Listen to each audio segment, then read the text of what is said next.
Hey everybody, it's Pastor Brian Ross from Grace Life Bible Church in Grand Rapids, Michigan. We want to welcome you once again to this midweek video. We appreciate you tuning in as always and being a part of our listening audience here on YouTube.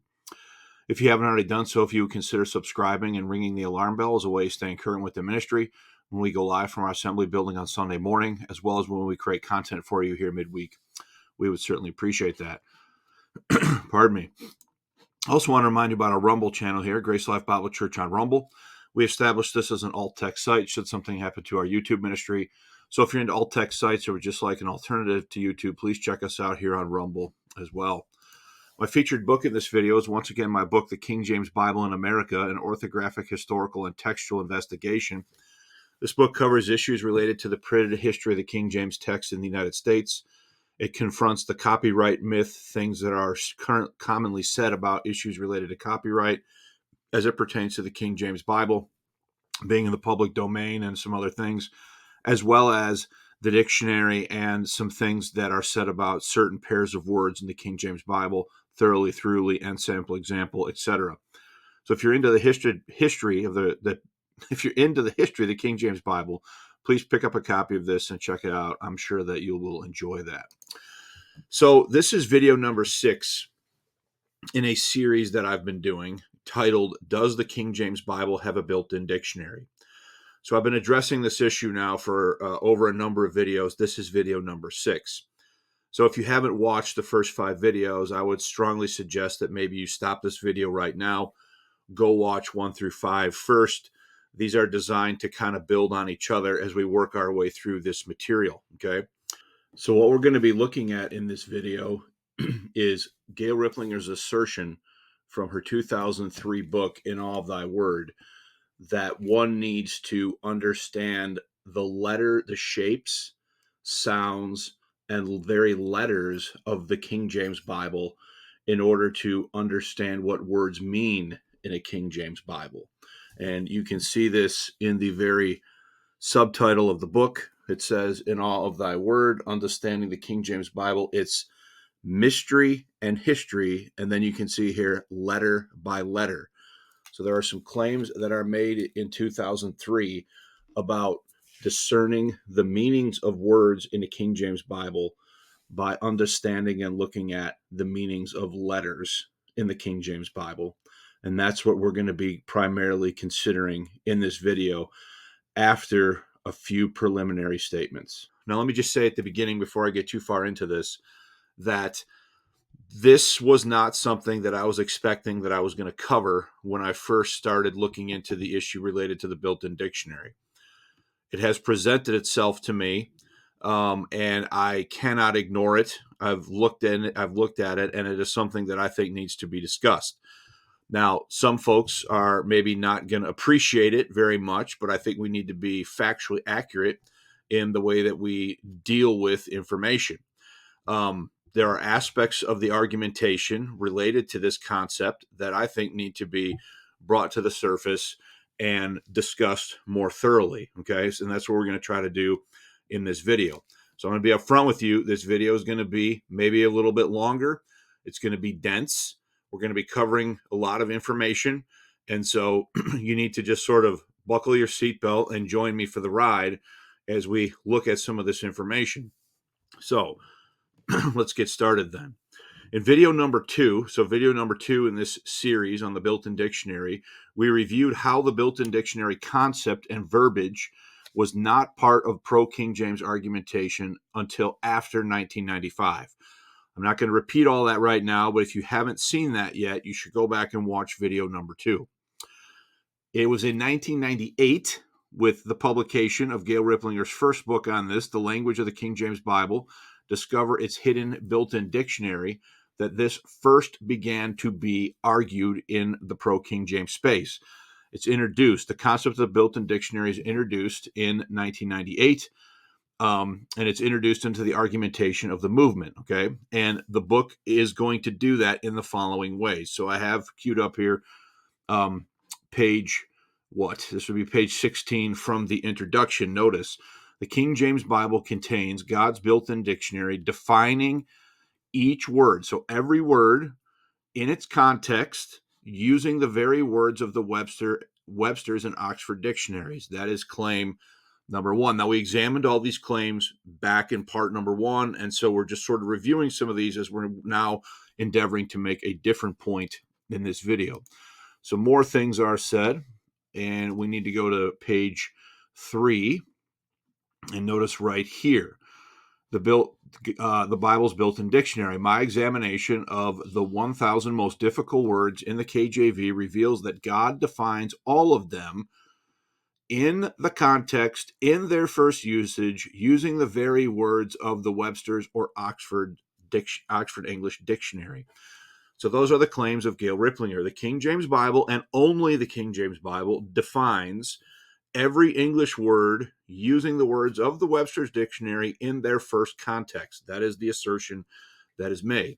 Okay, now in 1998, she also starts to talk about issues related to study tools, okay, particularly things like Strong's Concordance and other things. So we need to look at this because this is all going somewhere, okay? Notice, might this built-in dictionary always be correct since Strong's, Vine's, and Webster's are often wrong? So the built-in dictionary concept, as Gail Ripplinger has defined it and enunciated it, is always correct where Strong's Concordance, Vine's Dictionary, and Webster's English Dictionary are often wrong. That is the assertion being made. Let's go to page 64 of the PDF and notice this. Dictionaries and reference books are not infallible. So let me just stop there. I'm not asserting that they are infallible, okay? I don't think Strong's is infallible. I don't think any of these sources that one might use to study the study tools, if you will, I don't think that these are infallible. But notice what Gail Ripplinger says.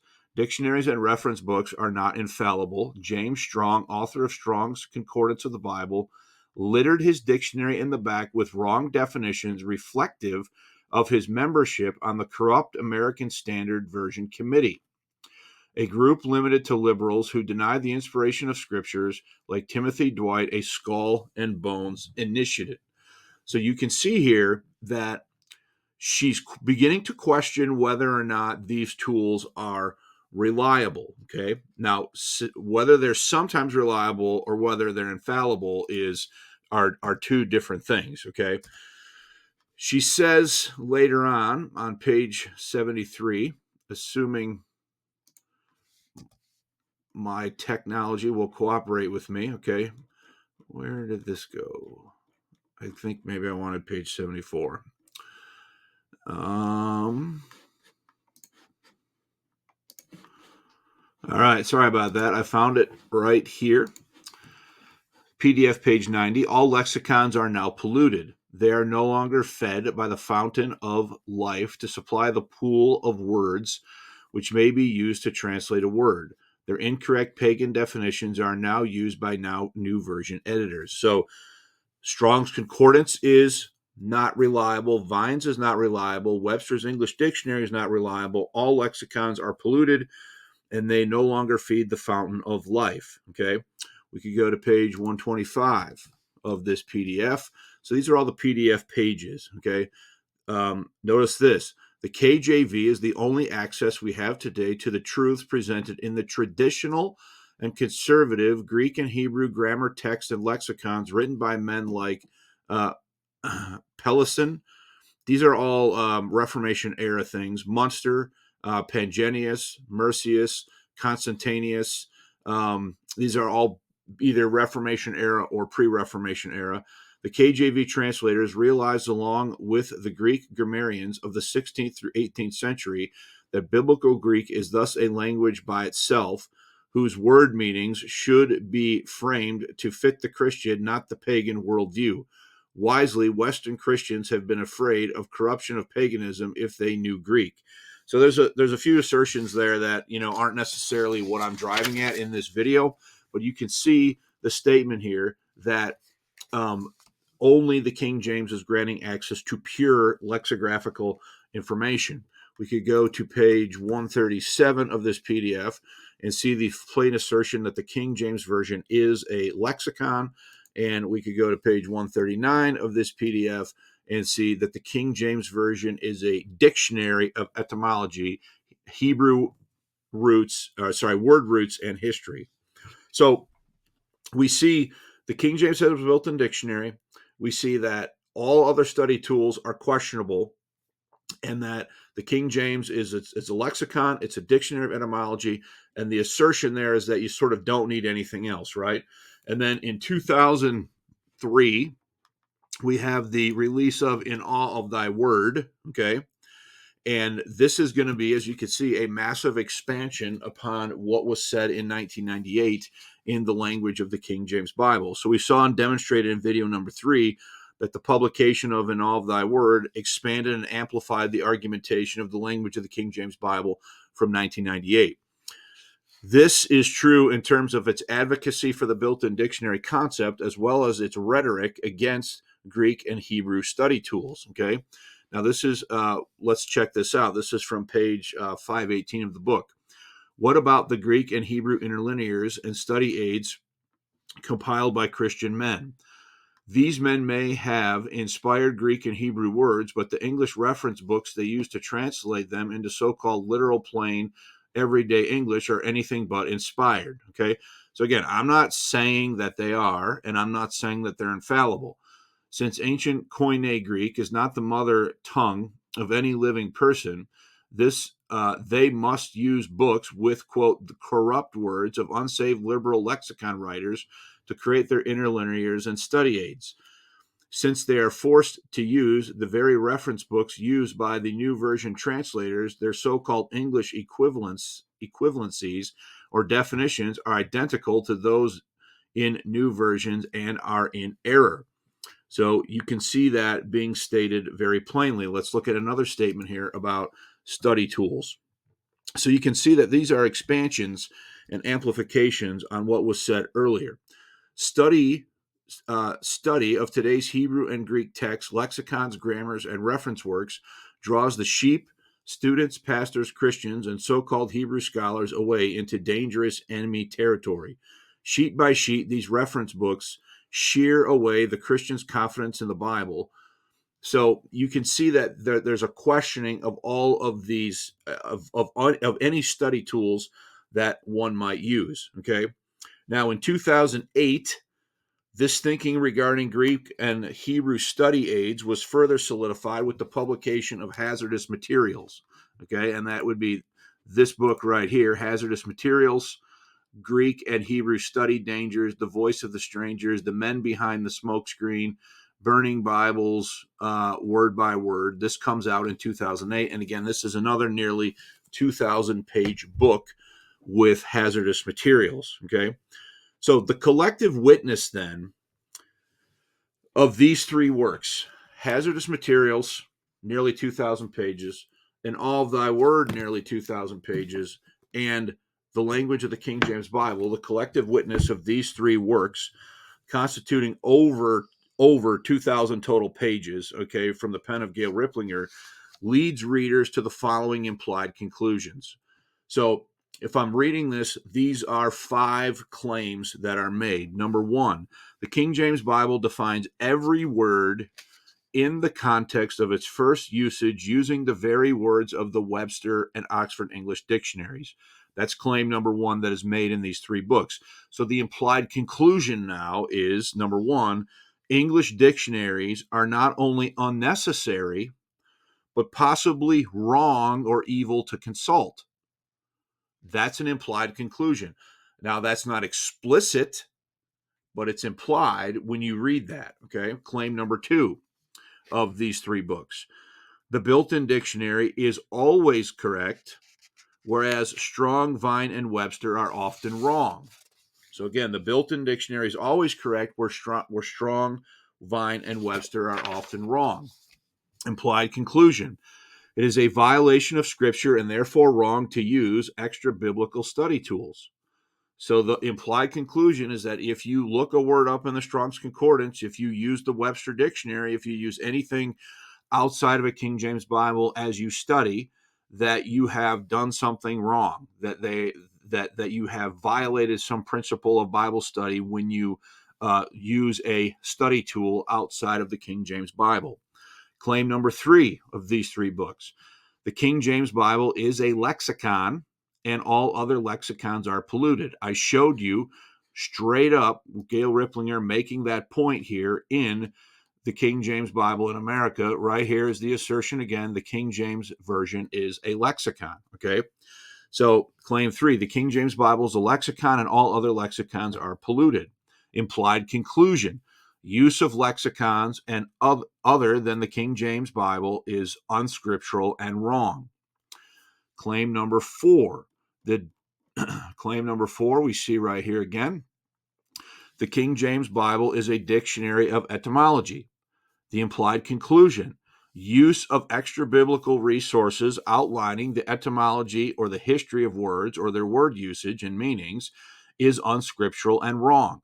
So if you are going outside of the King James Bible to look at what a word meant 400 years ago using a dictionary that gives that information, you are violating some sort of principle of Bible study. You are behaving in an unscriptural manner, and therefore it is wrong. That is the implied conclusion.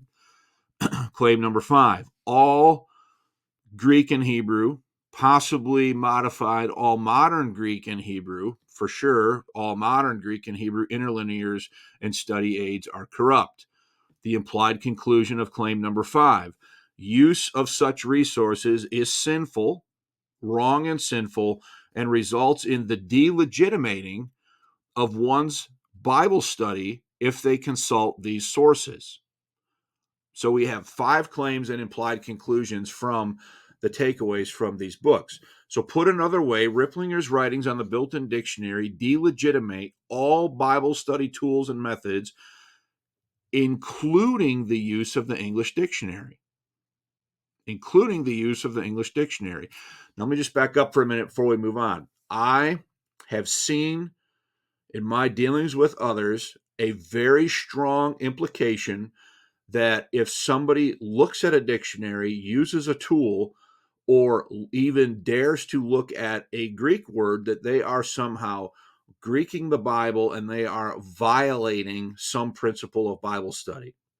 Okay, I know this because I've experienced this charge myself. Okay, so if you go to Blue Letter Bible, if you look up a word, you get the lexicographical entry on Blue Letter Bible that shows you the meaning of the word, all the times the word appears in the Greek text supporting the King James, how it's translated each time in the King James Version. That's looking at a lexicon. So there's implied conclusions here. Okay, so Ripplinger's writings on the built-in dictionary delegitimate all Bible study tools and methods, including the use of the English dictionary. All right, now in place of these resources, In Awe of Thy Word, particularly from 2003, advocates that readers of the Bible learn the shape, now hear me, the shape and the meanings of individual English letters to understand the King James Bible.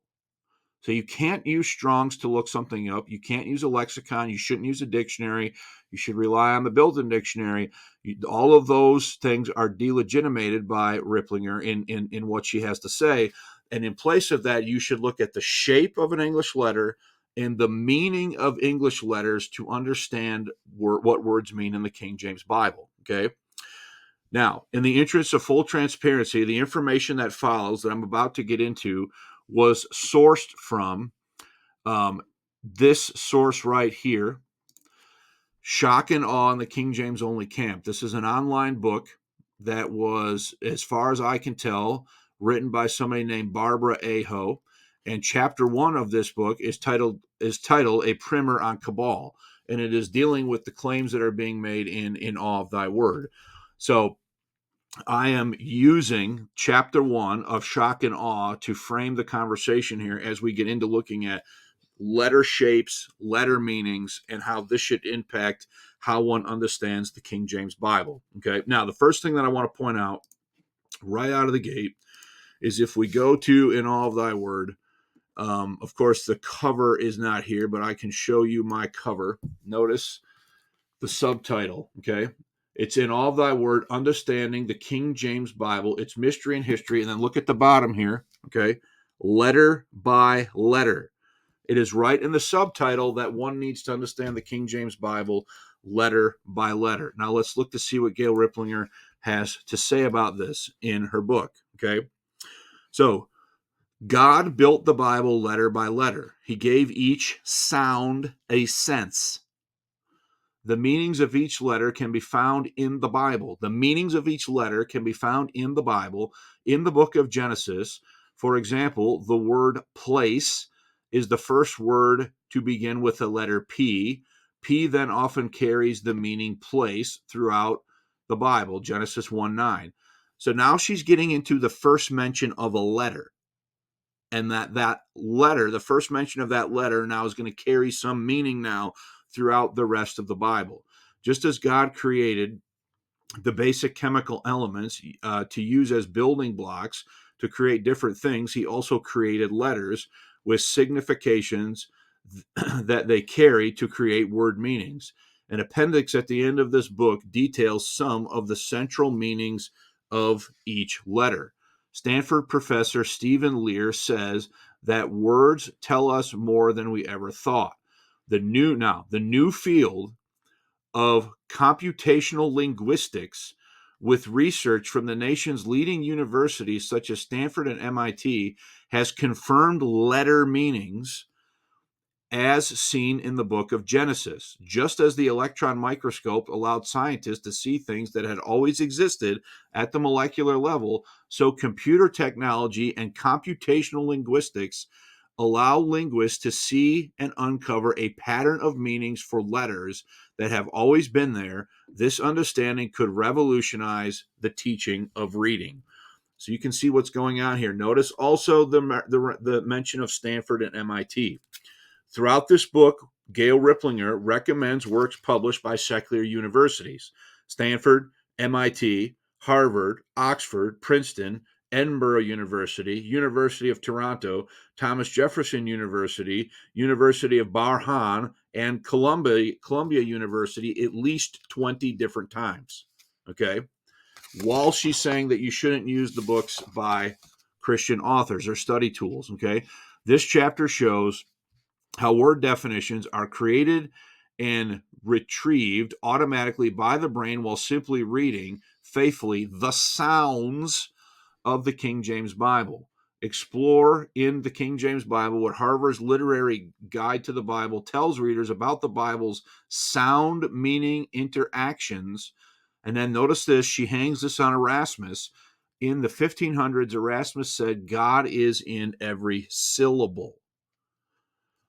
So she's hanging this now, this letter understanding on Erasmus, and this is what she's doing. Now, this statement is going to come up big time later on about God in every syllable. So just keep that in mind. It's going to come up later, okay? Now, we could see more things being said along these lines.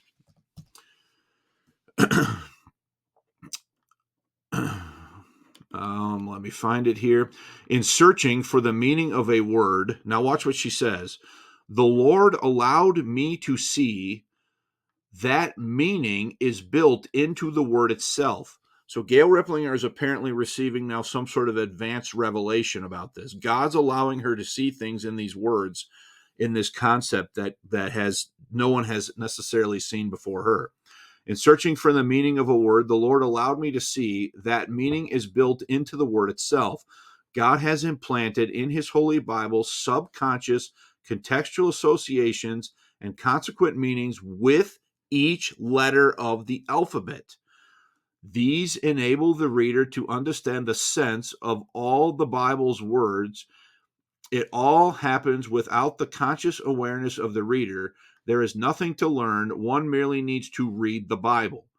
Okay, yet Gail Ripplinger, somehow God has allowed her to see things that other people have not seen. Okay, now what I'm trying to do here is establish for you that Gail Ripplinger is making an argument about the meanings of letters and how they help one understand the King James Bible. Here is her appendix, the KJV's ABCs, and in this appendix, she actually has a breakdown. Let me scroll down and show you here if I can find it quick enough. So here's the entry for A.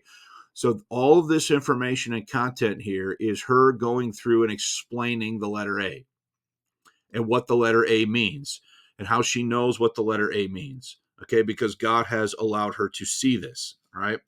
Let's look at page 1019, and notice, let's see here, some of this starts to run together after a while.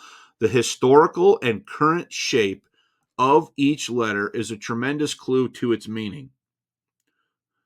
So the historical and current shape of the letter is a clue to the letter's meaning, okay? How and where a letter is produced in the vocal organs is a major clue. A letter has more than one meaning. Linguists have found that a large percentage of words will fit into a small number of classifications. So you see what is going on here, okay? Now you can simply look, and each letter pictures the meaning of a word, okay? Each letter pictures the meaning of a word. If you forget the sense, talking about letters, if you forget the sense, look at the letter because it pictures its meaning. So letter by letter, right there, okay? So there's this idea now that you can understand the scriptures by, now you have to understand what the letters mean. So according to Gail Ripplinger, the King James Bible should be understood according to the meaning of its letters, for the hidden meanings of the King James Version's letters determine the meaning of King James Version words. Let me say that again.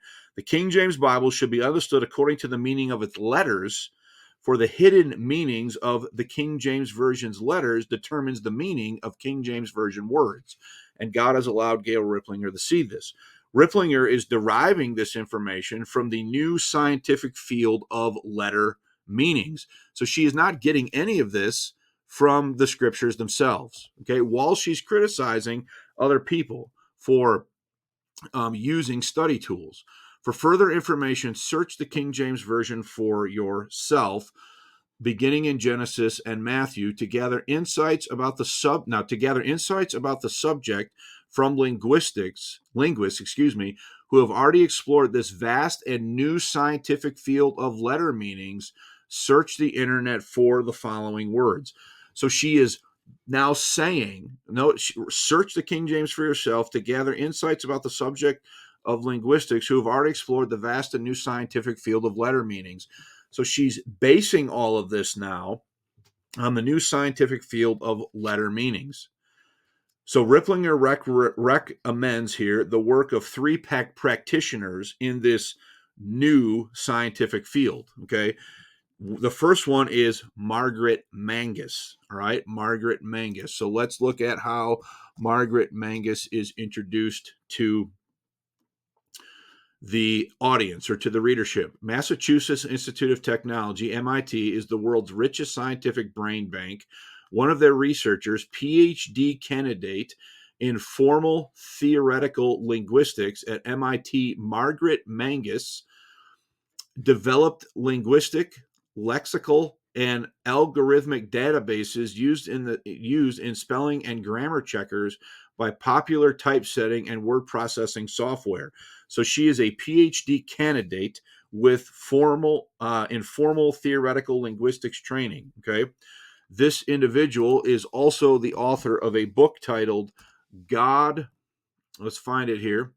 Magnus was so awed by the discoveries like this, which show evidence of phenomenon beyond mere human design, that she entitled one short work, Gods of the Word, Archetypes in Consonants. Okay.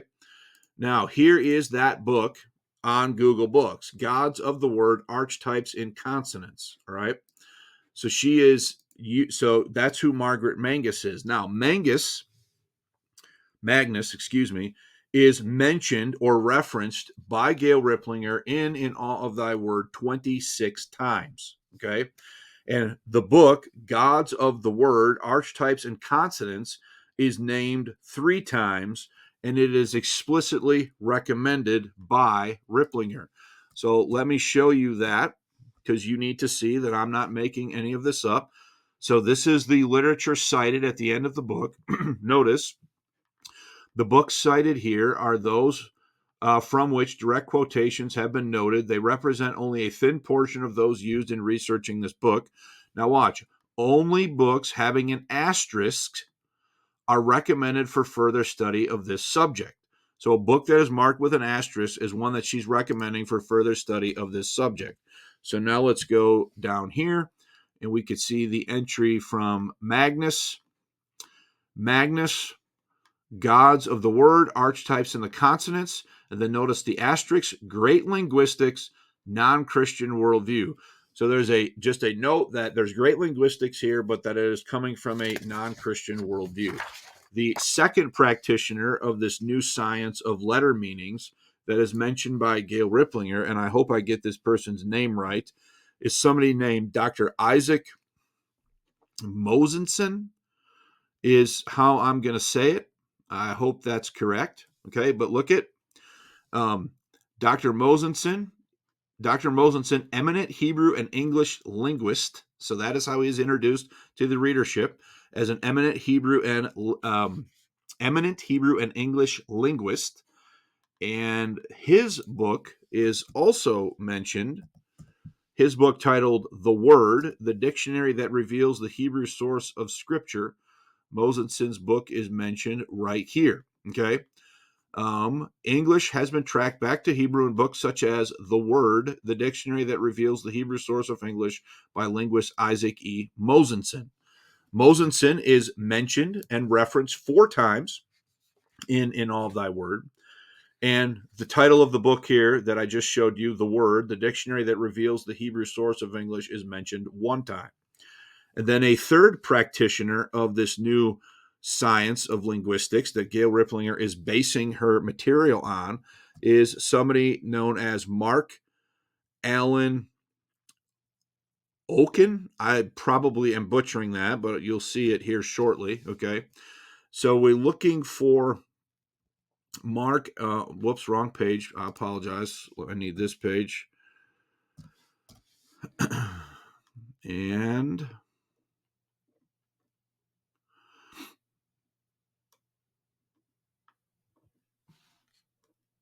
I love it when I can't. Here we go. Okay. Professor Ouaknin.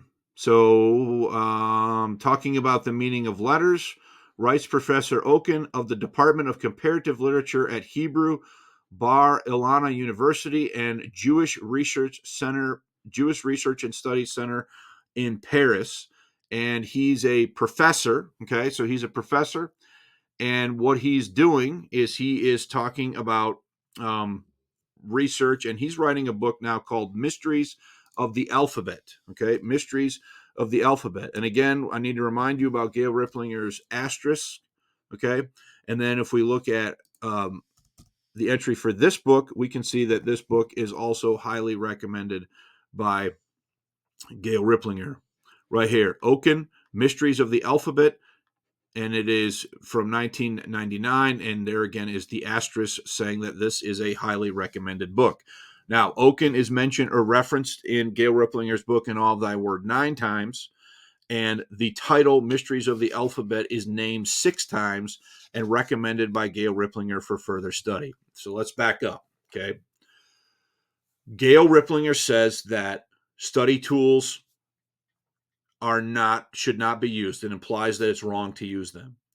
In its place, she's advocating for the built-in dictionary, all right? As she advocates for the built-in dictionary, she's now saying that you need to note the shape and the sounds of letters, because letters have individual meanings, and this is based on the new scientific study of alphabet and linguistics. And then she advocates for 3 practitioners of this, okay? And let me just repeat it. It is Magnus, Mosenson, and Ouaknin, all right? Now, who are these scholars? Who are these secular authors that Gail Ripplinger cites and recommends? Who are they? All 3 authors are practitioners of Jewish Kabbalah, an esoteric method, discipline, and school of thought in Jewish mysticism. So these three folks that are into this letter meaning stuff that Gail Ripplinger is advocating for in the very subtitle of the book, letter by letter, that you need to pay attention to the very letters that God has allowed her to see. All of these folks are Kabbalists. They're into New Age Jewish mysticism. Okay, so let's start with Magnus, and I took these in alphabetical order. Okay, and remember, just a reminder that for some of this material, I am following Chapter 1, A Primer to the Kabbalah, from the online book Shock and Awe in the KJV-Only camp. Okay, and I want to show you that this stuff is trackable and traceable. So let's deal with Magnus first. Magnus is author of Gods of the Word, Archetypes and the Consonants, which argues that number one, letters and their sounds in combination are subterranean gods of the word. So there's a mystical meaning behind the actual letters. Number two, the archetypes in the consonants, which is the subtitle of her book, are sound gods or living spirits which actually reside in the consonants of the English alphabet. And three, the English language is a playground of this collection of sound gods who interact with each other and influence human affairs. This is a mystical understanding of the meaning and usage of letters. Okay. In the book Gods of the Word, so again, that's this book right here. Unfortunately, Google Books does not allow for a preview of it. On pages 65 and 66, Magnus says the following. These sounds do have to look and feel like a pack of tarot cards. They are large and archetypical in nature. As you spend time with a sound, you see it rise from the dust and live, no less than you or I live. It takes on the propositions of a god and moves with a will and destiny of its own, yet it remains always rooted in essence, guided by a coherency and logic wider than itself. It lives together in discord or in peace with its neighbors, and they fight out their battles and engage in their love affairs within our English words. So she's talking about the meanings of letters. The meanings of individual letters are fighting and combating with each other. Then she quotes Carl Jung. She says, I too am a true believer in the autonomy of the archetype. A, T, and she gets into some specific letters, is no less than a Zeus. The consonants are not essentially physical, but they live, evolve, and influence human affairs. We overlook something if we deny that they can get up and walk around. All right. Now, elsewhere, we can look at Magnus's website. Okay. Now, notice archetype in the consonants. That is the same subtitle as in her book, Archetypes in the Consonants. So there are some released items online that we could follow. And then notice what Magnus says. About 300 hours into this research, you start losing your mind. You start imagining you discern archetypes in all those consonants and vowels. Ho, ho. From your confoundment and entertainment, I now proffer some data on the serpent. On the serpent is in S and the grail is in G. In truth, I believe data of this type to be incredibly important. What it says essentially is that the consonants and the vowels do have a meaning. The most fundamental aspect of that meaning is pure sound without any interpretation or symbolism. The pure sound is meaning, and ho, or what, I don't understand how. Sorry, how, not ho, my bad. It does get a little tedious to read all this stuff, but it has to be done. But one step above the most fundamental and pure sound meaning is the archetypal sound. Since the consonants and the vowels form the foundation of every word, not only of its sound, but also of its meaning, then we literally talk about in terms of archetypes. Every word is a sound, a shoe-right note on which is superimposed a collection of gods whose interaction forms the basis of the word. It is really like that. It is poetic, but it is also cold, sober fact. What is added up to of that, the semantic class and the referent is secondary to the sound of the archetype. And so, friends, I bid you to observe how the might serpent abides in the English S and informs every word that it contains. Okay, so then there's this whole section on S. So S is the serpent, all right? Since S is a dental frictive, I don't even know what that means. It is bound from the outset to be linear, all right? And then notice how she breaks down what the animal represents, how it moves, and then words that start with S that are related to all these different things.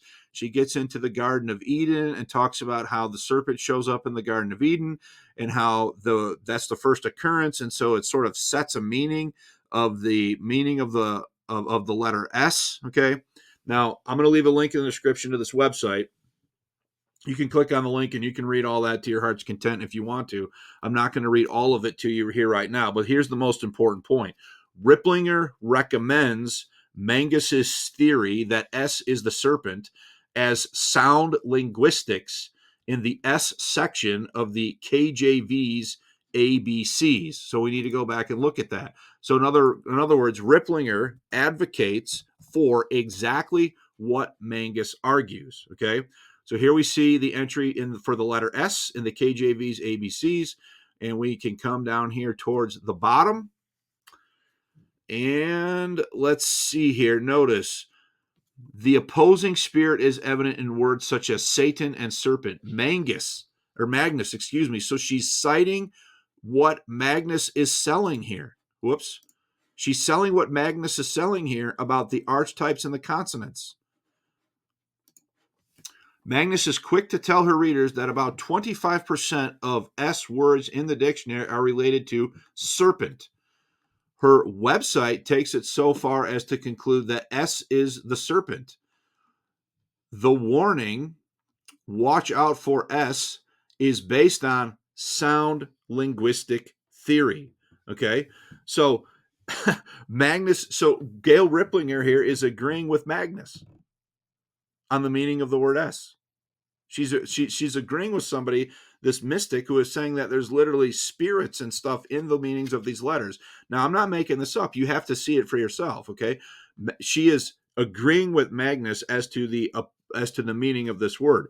Ripplinger is using the methodology of the mystic Magnus to advise her readers on how to define words in the King James Bible. From this example, the example of S alone, there are others, notably G. So you could look here at G and all this stuff. Gail Ripplinger goes through many different examples of this, notably G.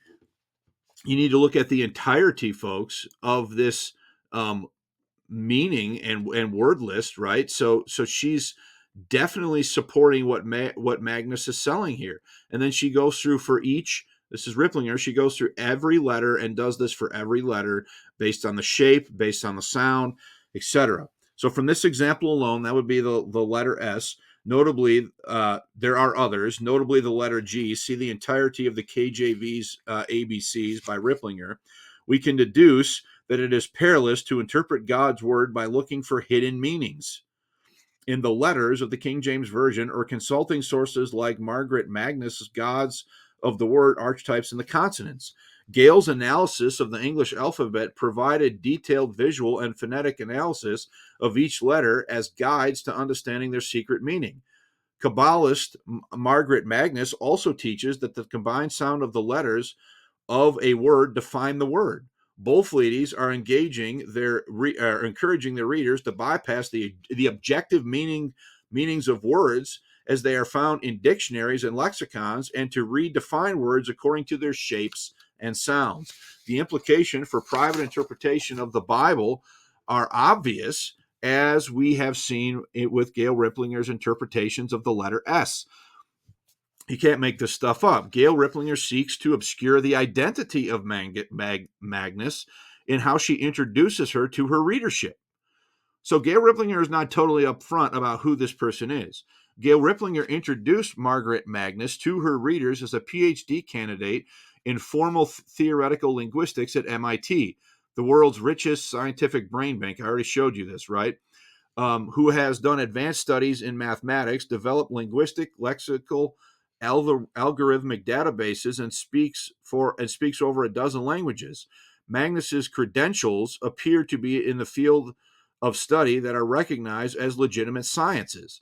Gale did not inform her readers that Magnus is a Kabbalist and that her book is a primer on Kabbalism, but instead highly recommended the book for further study of the subject because it has, quote, great linguistics, albeit from a non-Christian worldview. I already showed you that earlier in the documentation.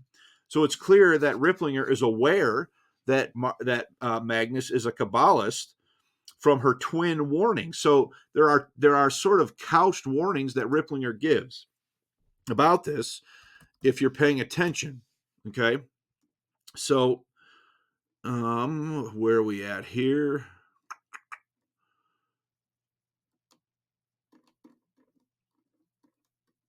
I'm sorry.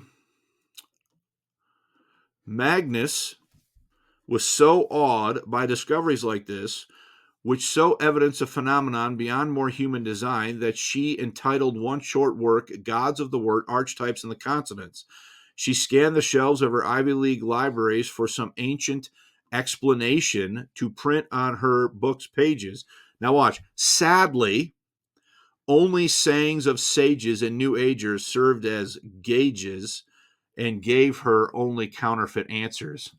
So there's a very tacit admission, very slight admission that Magnus is a New Ager. Yet Gail Ripplinger has promoted her book for further studies and promoted this as sound linguistics and even adopted her definition of the letter S as she has defined it.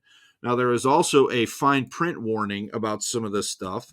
So my point is that Gail Ripplinger's warnings are not they are not congruent with the level of reliance that she places on these sources to make these claims. Okay, so here we have a paragraph about the new scientific field of letter meanings, tells people what to search on the internet to find this, and then notice this warning. Okay, the internet can be a real web. Be careful to limit your study to that of verifiable science. Avoid mystical New Age information that counterfeits the truth of God, example, Kabbalah. Yet she's using these exact sources, quoting them, citing them multiple times. Okay, now I forgot the statistics because I got a lot of numbers running through my head right now. Okay, but Magnus, if I could go back to that section of my notes just briefly, Magnus is quoted by Ripplinger, referenced 26 times, and her book is explicitly mentioned by title 3 times. Okay. They changed the truth of God into a lie and even worshiped God's creation, Romans 1:25. Esoterics have their own nonsense meanings ascribed to letters, but Gail Ripplinger adopts what Magnus says about the letter S. These should be avoided. Just because New Age vegans worship Mother Earth is no reason to quit eating vegetables. Likewise, just because esoterics see in letters gods that are not there, this should not deter true scriptural and scholarly investigation into God's word. So it's okay to look at the letter meanings based upon Kabbalist teaching as long as you don't adopt Kabbalism, but it's not okay to read a Webster dictionary or look at a Strong's Concordance. This is absurd. This is my point. Okay. Yet Ripplinger quotes, cites Magnus in her book 29 times, uses her work to define the letter S in the King James Bible while calling it sound linguistic theory, and recommends her book for its great linguistics.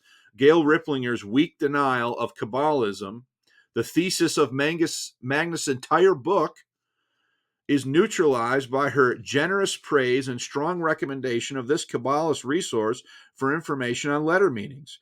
Ripplinger has exposed her readers to a plague of esoteric philosophy while casually advising them not to catch the fatal disease.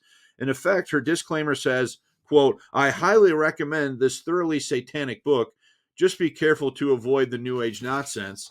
Even though occultists conjecture evil spirits using letter meanings for divination and magic, that doesn't mean the Christian shouldn't study their works for new insights about hidden meanings of letters in the King James Bible.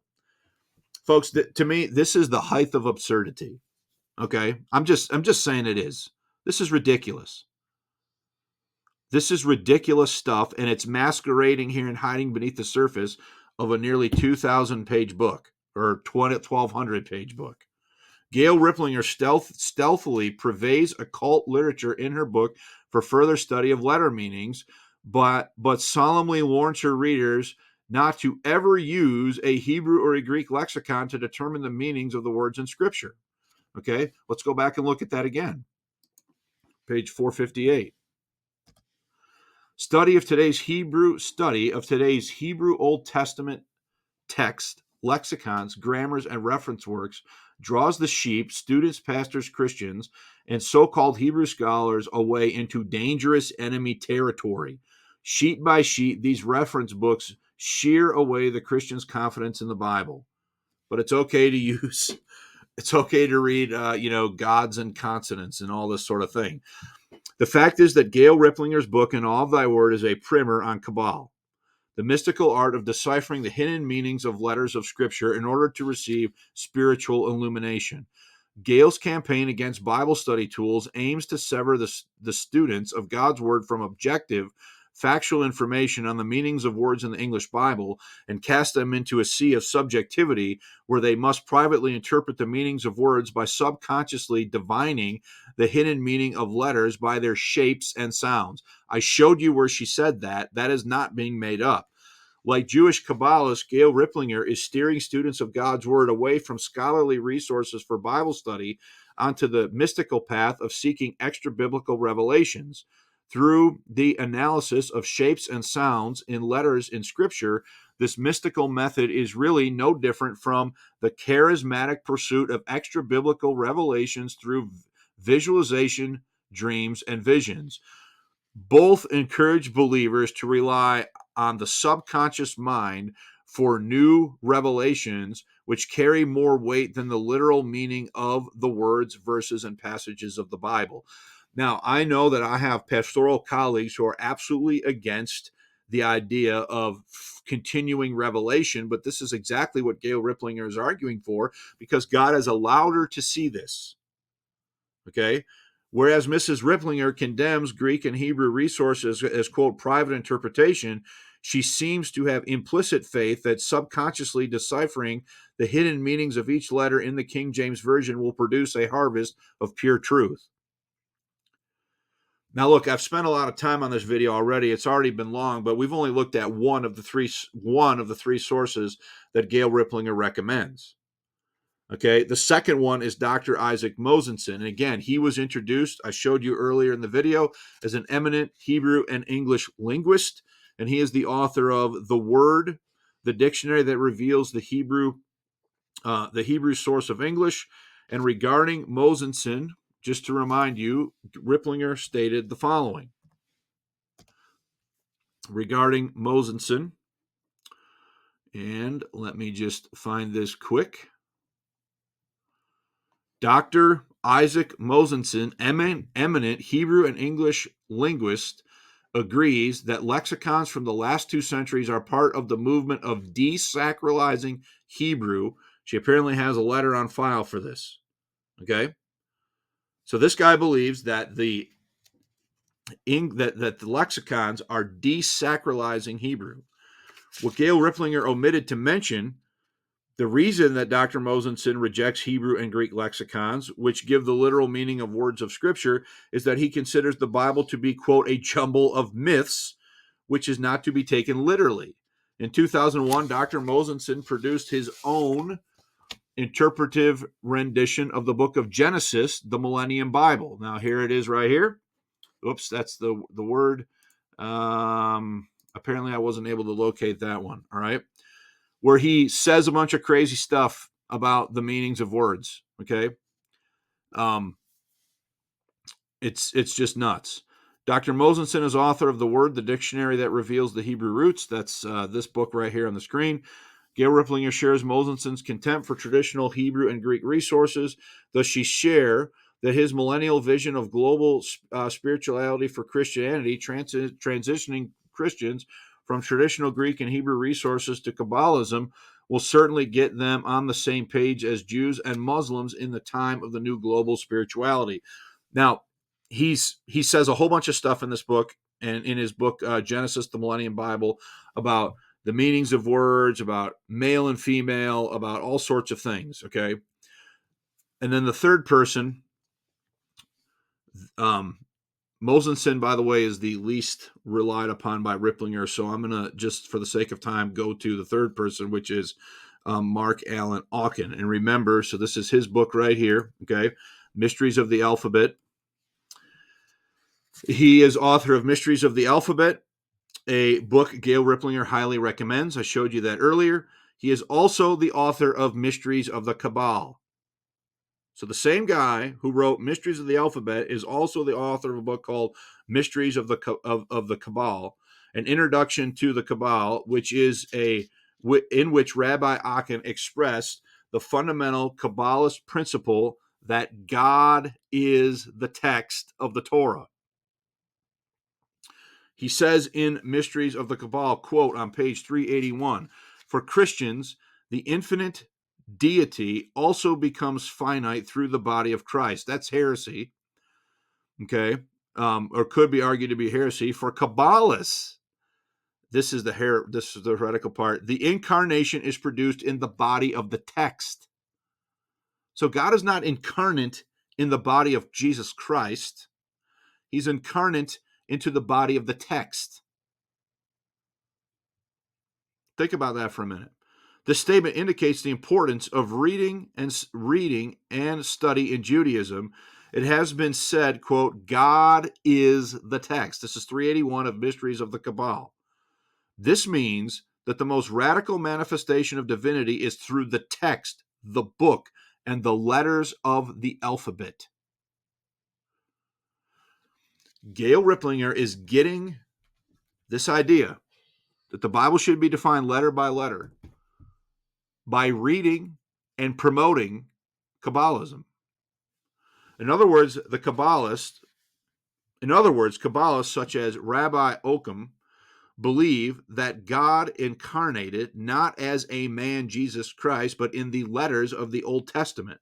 Moreover, says Rabbi Ouaknin, since this, quote, text God is infinite, it is the work of Kabbalists and Talmudists to interpret the letters and text of Scripture so that God's word can have an infinite number of meanings. Okay? The text God must be accorded its status of infinity. In other words, so this is page 381 still of Mysteries of the Kabbalah. So why? So God was not incarnate in the person of Jesus Christ. God was incarnate in the words, the letters of the Torah. And if you really want to understand this text God, you need to decipher the meanings of the letters. This is what this guy is saying in Mysteries of the Kabbalah. The same guy who wrote Mysteries of the Alphabet, which, again, is cited by Gail Ripplinger, recommended and cited by Gail Ripplinger. This guy is mentioned, Rabbi Ouaknin is mentioned 9 times, and his book, Mysteries of the Alphabet, is cited by Gail Ripplinger 6 times to support assertions that she is making in All of Thy Word. So why would Gail Ripplinger recommend the work of a Kabbalist for further study of the subject of letter meanings? Perhaps for the same reason she falsely attributed to Erasmus the Kabbalah statement, God is in every syllable. Remember that from the beginning? I told you to remember that. I've already showed you that quote. The fact is that Gail Ripplinger is teaching the same Kabbalist approach to the interpretation of Scripture as Rabbi Ouaknin and other Kabbalists whose publications and ideas she promotes in her book, In All of Thy Word. Another point that I wanted to make regarding Gail Ripplinger's use of Rabbi Ouaknin, who is the author of this book here, Mysteries of the Kabbalah, okay, is that when she addresses in All of Thy Word, this is on page, I believe, 414, the issue of the Tetragrammaton. Okay, now I understand the Tetragrammaton is a somewhat controversial issue in and of itself, so I'm not going to spend a ton of time talking about this. But I do want to point something out here about how when Gail Ripplinger does venture into the issue of the Tetragrammaton, that she is doing so using the work of Rabbi Ouaknin, a known Kabbalist, author of Mysteries of the Kabbalah, to do this. Okay, so let's look at this on page 414. The name of God is spelled with Hebrew letters Yod, He, Vah, He. I'm not sure I'm pronouncing that right, but read from right to left and then transliterated into English, called the Tetragrammaton. The KJV Old Testament, in the KJV Old Testament, it is translated Jehovah 7 times and rendered Lord the remaining times. See New Age Bible versions. Each of the letters of the Hebrew alphabet paints a picture. These letters in the name of God illustrate the following. Now, I'm aware that there are multiple different interpretations of what these Hebrew letters mean.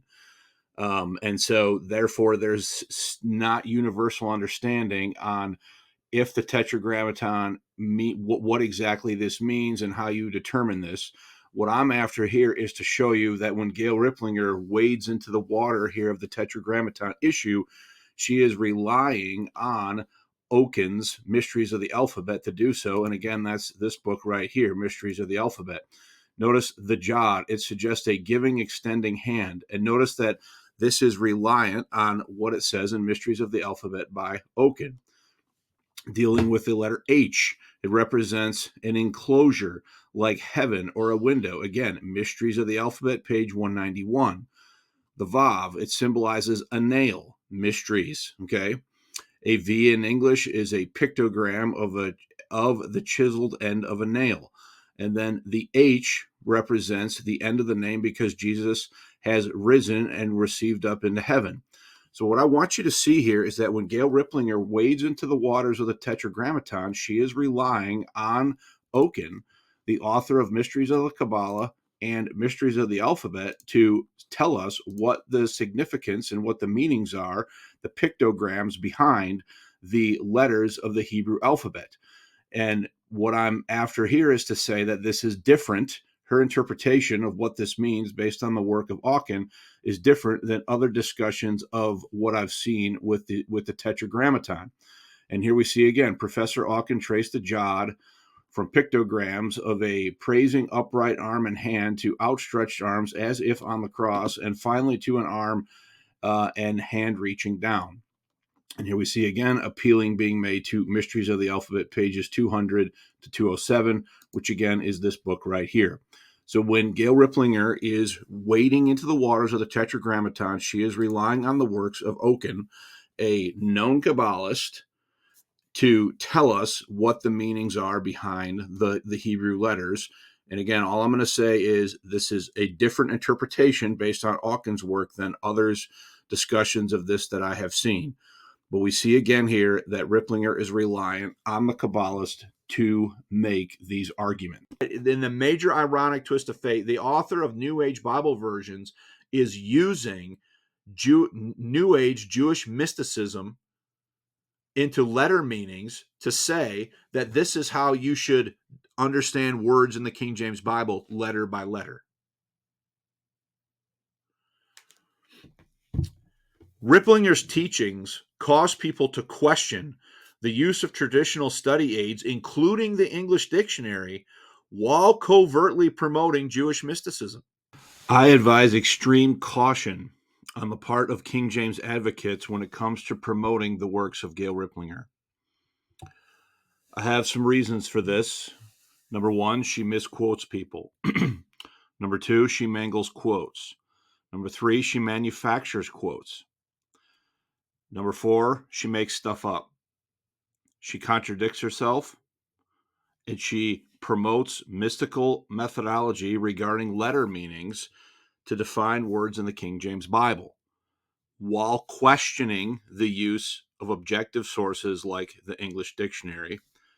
And she does so in a 1,200-page dense tome, In All of Thy Word, that requires extreme concentration and vetting to check the sources, to check the information, to understand what is being said based on the resources, the sources that are being quoted and used to make the points in the book. Okay. Now, Ronald Reagan said, trust but verify. I am saying when it comes to the work of Gail Ripplinger, you need to verify, then trust.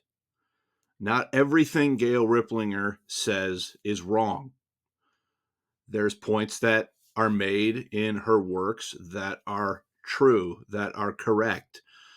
But a lot of work needs to be done to vet that information, to check that information, to go to the sources that are being used, the citations that are being used, and check out whether or not things are being represented accurately.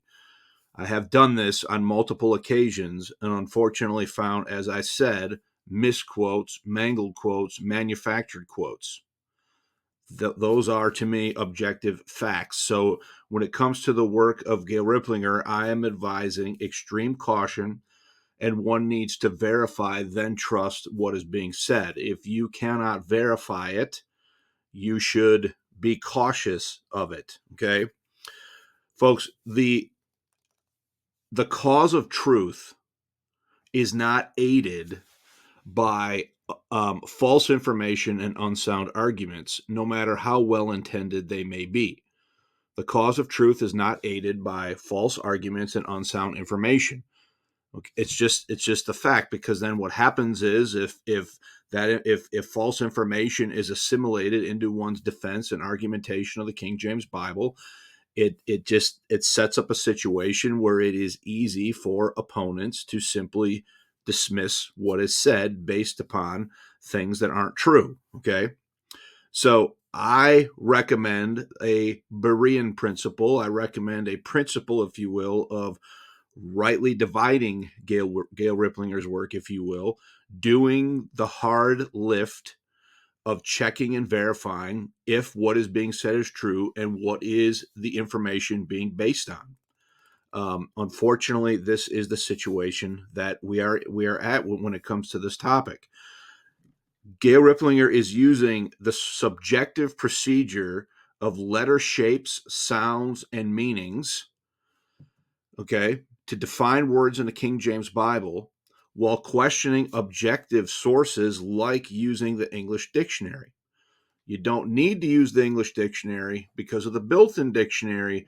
Meanwhile, you need to define words letter by letter based upon their shapes, sounds, and meanings, all of which information, as I've demonstrated in this video, is being extracted from Kabbalist sources. Okay? Magnus, Ouaknin, and Mosenson. So, unfortunately, this is the situation that we're in. And I would just say, again, extreme caution is in order when it comes to the works. You need to vet, you need to check, you need to verify, then trust. You know, God was incarnate in the person of Jesus Christ. God was made flesh and dwelt among us, and Jesus Christ came as God incarnate in human flesh so that he could go to the cross, so that he could suffer and make satisfaction for sin and satisfy the offended justice of God against sin, so that the Godhead could offer eternal life to us, to humans, as a free gift based upon the atoning work and sacrifice of the Lord Jesus Christ. God loves you, and Christ died for your sin. He shed his blood on the cross as a propitiation, as a totally satisfying sacrifice to satisfy the offended justice of God against sin.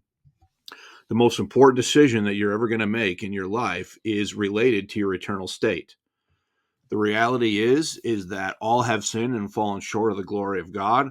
Your work, your effort, your church going, your tithing, your law keeping, whatever it is that you are trusting and relying in for your salvation outside of Christ is just your own work, your own effort, your own performance. God loves you, and Christ died for your sin. Trust Jesus Christ today.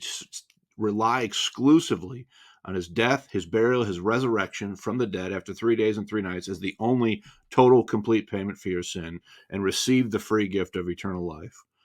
Trust Jesus Christ today before it's everlasting too late. Thanks for your attention, and we'll see you next time.